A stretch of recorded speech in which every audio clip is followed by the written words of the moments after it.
Curso de Cambio Climático, Climatología, Pluviosidad y Gestión Hídrica, Maestría de Investigación en Cambio Climático, Sustentabilidad y Desarrollo. Es la sesión 13, Modelización hidrológica.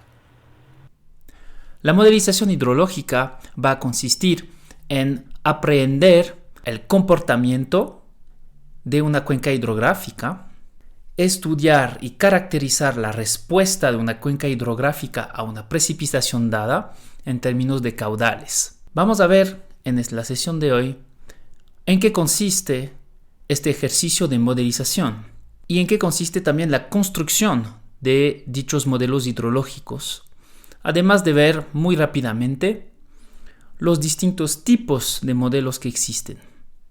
Acuérdense que estamos estudiando una cuenca hidrográfica en particular y queremos estudiar, caracterizar y luego predecir, por supuesto, el comportamiento de dicha cuenca frente a una precipitación dada.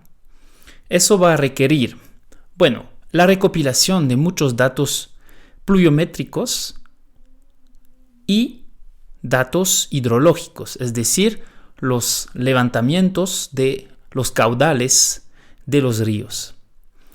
Cuando vamos a tener estos dos tipos de registros, vamos a poder aproximarnos al comportamiento de la cuenca hidrográfica en función de una serie de parámetros que vamos a introducir en el modelo. El principio de un modelo hidrológico en realidad es bastante simple.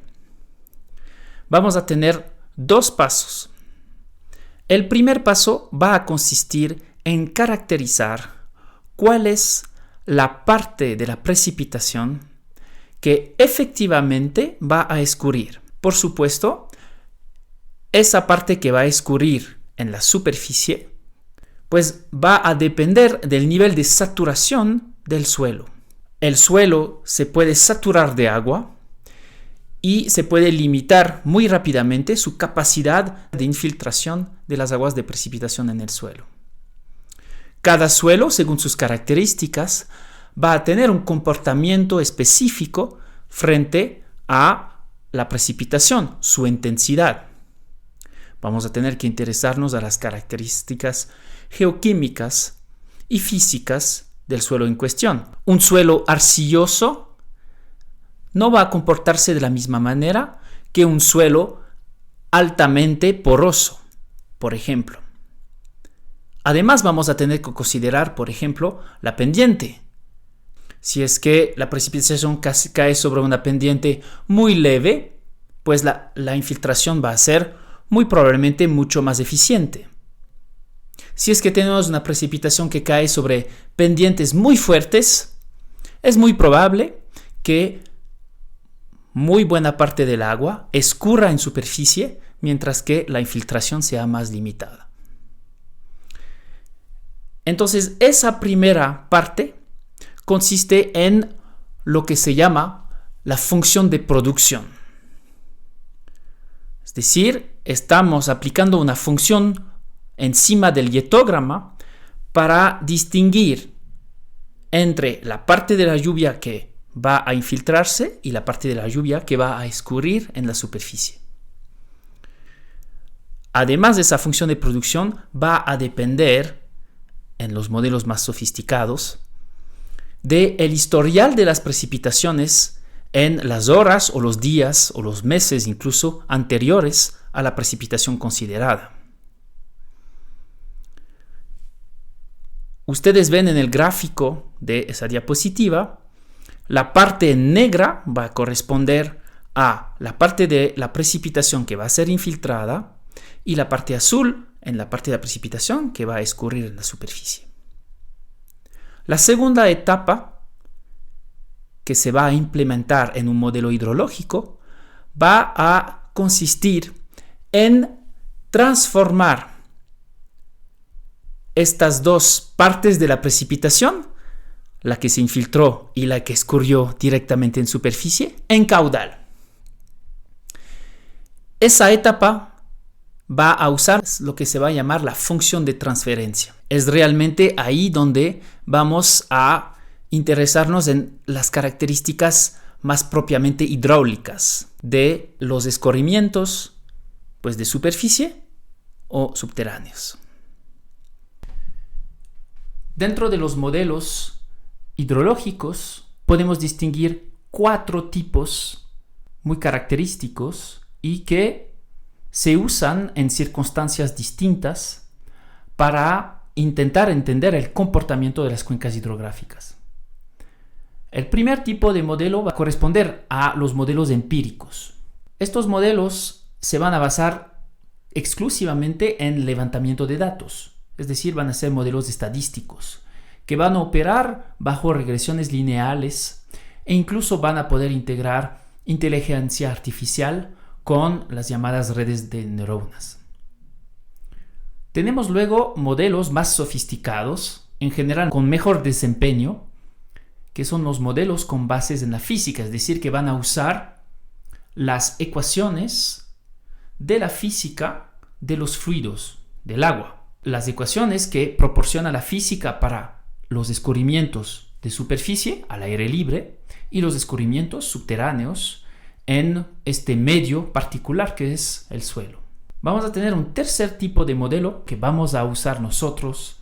¿Por qué? Porque son los modelos más simples de uso, que se van a llamar los modelos conceptuales. Estos van a usar reservorios, es decir, van a traducir las cantidades de lluvia que se encuentran escurriendo en la superficie o en el suelo en cantidades de lluvia que han llenado reservorios. El cuarto tipo de modelo son las maquetas. A veces se usan maquetas para reproducir a una escala mucho más chiquita la cuenca hidrográfica considerada y así pues intentar observar y documentar el comportamiento de las crecidas en función de precipitaciones controladas que se pueden reproducir en laboratorio.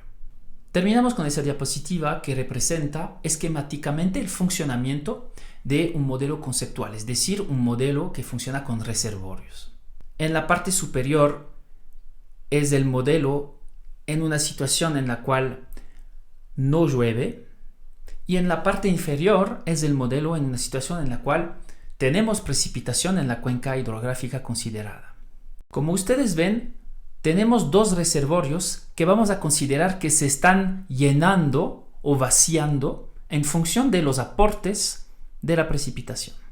El caudal al final de la cuenca hidrográfica, es decir, realmente en el momento en el cual vamos a querer evaluar el valor del caudal, pues va a ser la sumatoria de el caudal de superficie y el caudal subterráneo, es decir, va a ser la sumatoria del agua que va a escurrir en la superficie y alimentar el cauce del río, por una parte, y el agua que va a escurrir en el suelo y que va a escurrir así un agua subterránea que va a escurrir necesariamente de manera más lenta y de la misma forma unirse al cauce del río después de un cierto tiempo. El caudal total va a ser la sumatoria de estos 2 caudales. Vamos a tener que el reservorio de superficie se va a llenar con la precipitación que hemos calificado de P. Esa precipitación, parte del agua al que le corresponde, va a ser devuelta a la atmósfera, como hemos visto, a través de fenómenos de evaporación y de transpiración, de la evapotranspiración,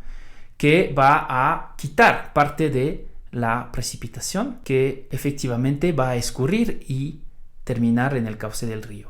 Y vamos a tener una transferencia de agua desde el reservorio que corresponde al escurrimiento superficial hasta el reservorio subterráneo. Todo el arte de este tipo de modelización va a consistir en intentar, a través de este concepto de reservorios, dar cuenta de los procesos de intercambios que se dan entre la superficie y el suelo. Veremos más a continuación cómo se puede usar ese tipo de modelo y qué tipo de resultados da en situaciones reales. Vamos a ver cómo, gracias a incluso estos tipos de modelos bastante simples y simplificadores de la realidad del comportamiento de la cuenca hidrográfica, somos capaces de reproducir algunas características, algunos de los comportamientos de la cuenca hidrográfica frente a precipitaciones dadas.